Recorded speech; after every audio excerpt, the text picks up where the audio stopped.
On the dual carriageway here, you asked me to continue following for central London. Do you need to move into the middle lane, this one? You don't, because the sign has a diagonal line pointing to the left up. It means that there's going to be a separate lane to take that exit. So your lane, this one, does not become the exit. So there'll be a separate lane like this that becomes the exit. I think you got confused with a different sign that we saw earlier, which I'll show you now. So here we were following for Tilbury, and this kind of sign shows you that the left lane is becoming an exit. So if you want to follow for Tilbury, you'd have to move over to the middle lane to continue following for Tilbury, as the left lane shows that it becomes Romford Beaconsfield Heath.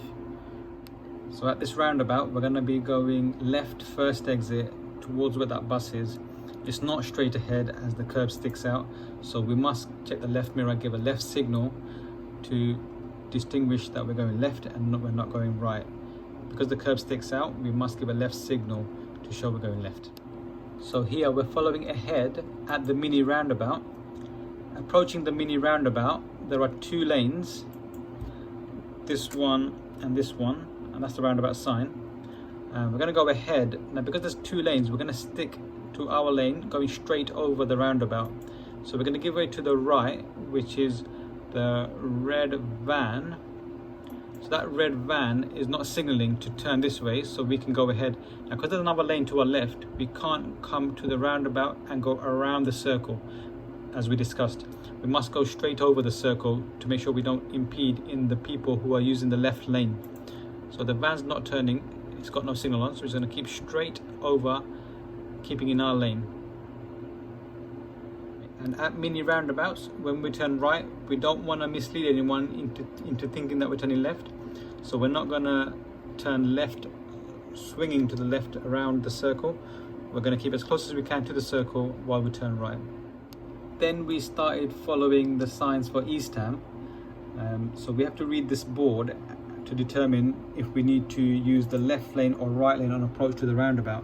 So East Ham is on the right of the roundabout past 12 o'clock, so we're going to use the right out of these two lanes. And then we see that it's a traffic light operated roundabout, which is here, and on the floor it'll say East Ham because it's a spiral roundabout. So just look for the East Ham writing. Now what you notice is there's two lanes that say East Ham, this one and this one. So you use this one, which is fine, you can use either. Once you get into your lane, then you just got to stick in that lane until you reach the exit.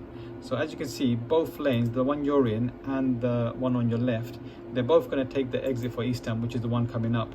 So two lanes, they'll be separate until they get to about where that black car is, and then it merges together. So at that point, you'll have to see if anybody is trying to go past you, or if the car behind is far back enough that you can go first. And then at this roundabout, we follow the sign for Dagenham, which is the first exit. Quite simple. We keep in the left lane, check the left mirror, give a left signal, and then take the exit. On this exit, you'll notice on the floor, it tells you what lane to use to continue ahead. Don't turn left at the lights, because unless you've been told to turn left at the lights. So just check your right mirror, move into the right hand lane so you can continue following ahead. Otherwise you'll end up being forced to turn left if you continue in the left lane.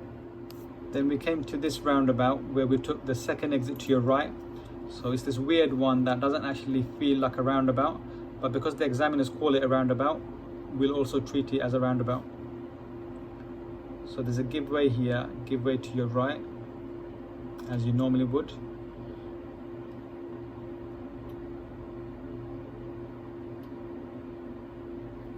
We're going to go second exit right, so keep to your right hand lane. And then this busy zebra crossing, once you go past it, on the floor, it tells you to give way here. So you give way at this point to cars coming from your left side. Okay, cars might come from your left side.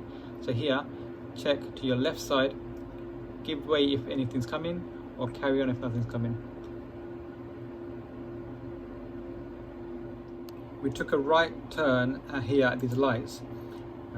We turn right and we join onto a dual carriageway. Now I'm going to advise you to keep in the left lane, so drive further forward and turn so you're directly turning into the left lane, because most likely you're not going to be the fastest car on the road at that time, and somebody else will want to go faster than you, and you'll end up holding them up, so you're kind of hogging that lane.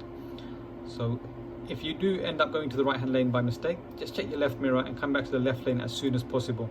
So don't wait too long, just come back to the left lane as soon as possible. Ideally get into the left lane from the beginning so you don't have to change back over. Then we came to this roundabout where we took the second exit. So here, the second exit, it's the last exit towards Marks Gate, Romford.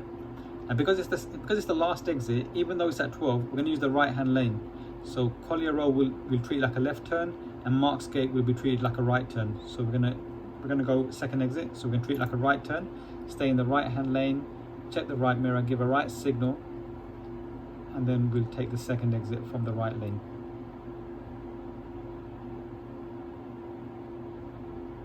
Then we came to this roundabout and we took the last exit again, which is the third exit, and it's the last exit straight ahead.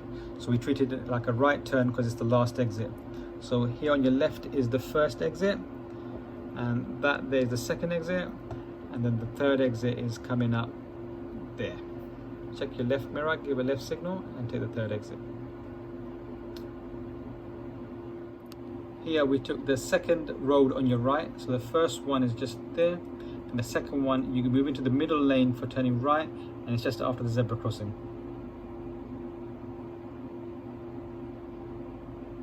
And then we went through this width restriction, and this time we've done it really slow, which is what I want you to do. So go really, really slow. Go really, really slow, like you're crawling, really slow. Now we're approaching two sets of traffic lights. We're going to be following ahead on both of them. So the first set of lights here, you need the left lane to go ahead, as the road marking says the right lane turns right only. This is your normal driving position. And now to continue ahead at the next set of lights, the lights are there, and to continue at these lights ahead, you need to check your right mirror and move to the right lane, as this lane is going to take a left turn only. So check your right mirror and use the right hand lane to continue ahead at this set of lights. Now remember these ones, because we're going to be using them more, and you're likely to come back this way at the end of your test.